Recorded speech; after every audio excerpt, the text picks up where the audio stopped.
Napoleon's victory at Marengo nullified all of the accomplishments of Suvorov, Archduke Charles, and Baron Melis. To the great joy of the Italians, the Ligurian and Cisalpine republics were restored.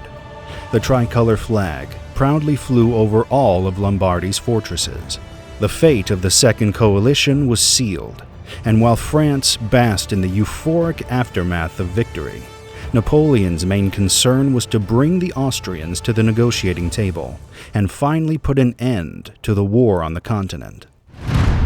The long-awaited negotiations with the Austrians began in the small town of Luneville. However, they had barely started when it became immediately clear that Austria's real objective was not peace, but stalling for time to rebuild its mobilization capacity. With new subsidies from the British, the Austrians, despite losing nearly all of the initial advantages of the campaign, were determined to continue the war. The first consul ordered General Moreau to resume the offensive toward Vienna, and in November 1800, war actions resumed. In support of Moreau, Brune organized an additional offensive through Italy. For political reasons, the first consul remained in Paris, and General Moreau was entrusted with the execution of the decisive blow. Having suffered defeat in Italy, the Imperial War Council in Vienna decided on a desperate move. Putting everything on the line, they sent available reserves to Bavaria, hoping to deal a crushing blow to the Army of the Rhine and turn the tide of the war. The Austrian offensive began with impressive energy. Crossing the Inn River on December 1st, they attacked the French army's left flank and achieved success. Encouraged, the Imperial troops surged toward Munich. However, on December 3rd, near the village of Hohenlinden, their hopes were shattered by the determined resistance of French divisions under the command of Ney, Legrand, and Grenier. The battle ended in a brilliant French victory, and the most outstanding of General Moreau's military career. Austrian losses amounted to around 14,000 killed and wounded, while Moreau's army lost no more than 4,000 men. Thus, British subsidies failed to save the imperial forces and only worsened their situation. The Austrian armies were defeated on two fronts, and the road to Vienna lay open for the French. However, attempts to stop the first consul did not cease. On December 24th in Paris, there was an assassination attempt on Napoleon. On Rue Saint-Nicaise, as his carriage was heading to the opera, a deafening explosion rang out. A bomb planted in a barrel detonated near the vehicle. The organizer of this attempt turned out to be Georges Cadoudal, a former leader of the royalist Couan rebels founded by the British. The force of the explosion shook the entire neighborhood. 20 people were killed in the terrorist attack, but the first consul escaped unharmed thanks to the skill and usual quickness of his coachman. And so, having lost all hope of victory, the Austrian emperor was forced to appeal to Napoleon for peace. Despite the extremely vulnerable position Austria found itself in, Napoleon decisively accepted Emperor Francis's offer. Thus, on February 9, 1801, in the small town of Luneville, the long-awaited peace treaty was finally signed.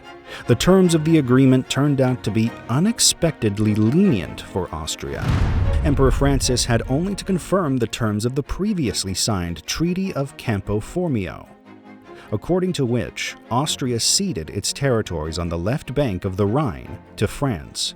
In addition, Austria was required to recognize the independence of 4 republics: the Cisalpine, the Ligurian, the Batavian, and the Helvetic. Austria also agreed to renounce any claims to Piedmont. At the same time, Venetian territories remained under Vienna's control. Soon after, in March of the same year, the first consul concluded a peace agreement with the Kingdom of Naples. In addition to these diplomatic successes, Bonaparte prudently abandoned the idea of restoring the Roman Republic and returned the papal territories to the Pope. The Second Coalition was rapidly collapsing, and the actions of the first consul toward the defeated enemies clearly demonstrated his sincere desire to put an end to the wars on the continent. However, the British cabinet was shaken not so much by the fall of the coalition as by the speed with which Bonaparte was establishing relations with the Russian Empire. It wasn't just a matter of ending hostilities. A military alliance was being seriously discussed.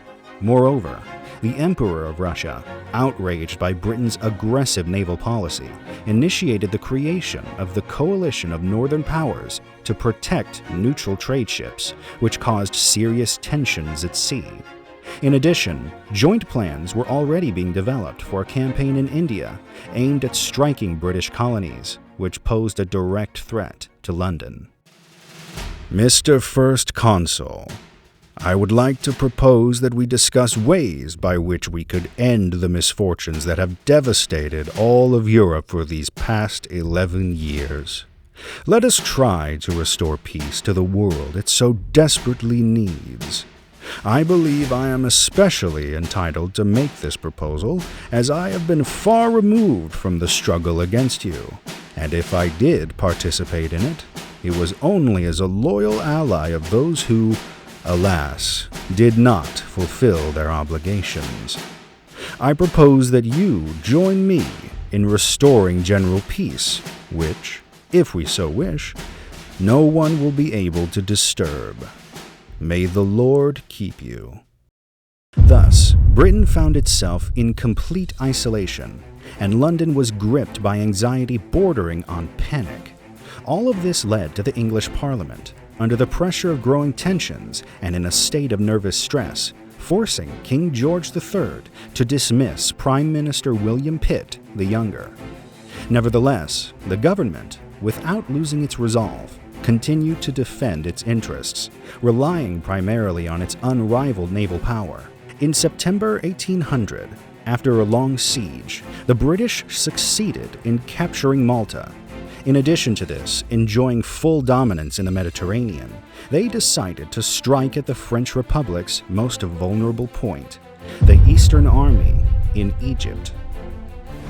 After the crushing defeat of the Grand Vizier's army amid the ruins of Heliopolis, the situation in Egypt was under control, and the commander-in-chief of the Eastern Army, General Kleber, was confidently expecting the imminent arrival of general peace in Europe.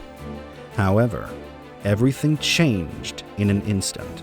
On June 14th, the very day the fate of the French Republic was being decided on the plains of Marengo, a young Syrian sent by the Ottoman rulers fatally stabbed General Kleber to death. His death was a heavy blow to the army, which lost an experienced and respected leader whose influence had been indisputable. Command passed to General Menu, who at that time had converted to Islam and taken the name Abdullah.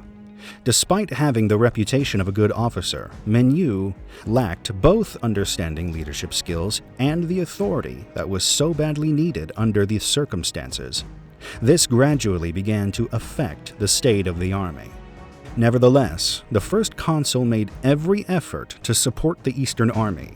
Not a week went by without several large and small vessels arriving at the port of Alexandria with munitions and supplies. Unfortunately, even that wasn't enough. By the end of 1800, only about 17,000 healthy, combat-ready French soldiers remained in all of Egypt. The British were well aware of the situation in Egypt and were certain to take advantage of it. On March 8, 1801, an expeditionary corps of 18,000 men under the command of Sir Ralph Abercrombie landed from Lord Keith's ships in Aboukir Bay. General Friant, leading a detachment of 2,000 soldiers, attempted to hold the landing site. His resistance was so fierce that success would have been possible if General Menu, who had been repeatedly warned of the enemy's impending landing, had provided Friant with proper support. However, that did not happen, and the beachhead was lost. In addition, the British advance was reinforced by a 12,000-strong Turkish army moving in from Gaza. As a result, the French army retreated to Alexandria, where another blood-spilling battle with the British took place. Despite the intense fighting, French forces were rapidly depleted, and it was no longer possible to hold Egypt.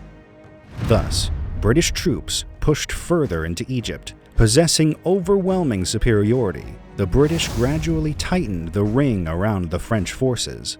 Eventually, trapped between enemy armies, General Belliard surrendered, giving up Cairo on June 28th. The final French resistance ended with General Menu's capitulation in Alexandria on September 2nd.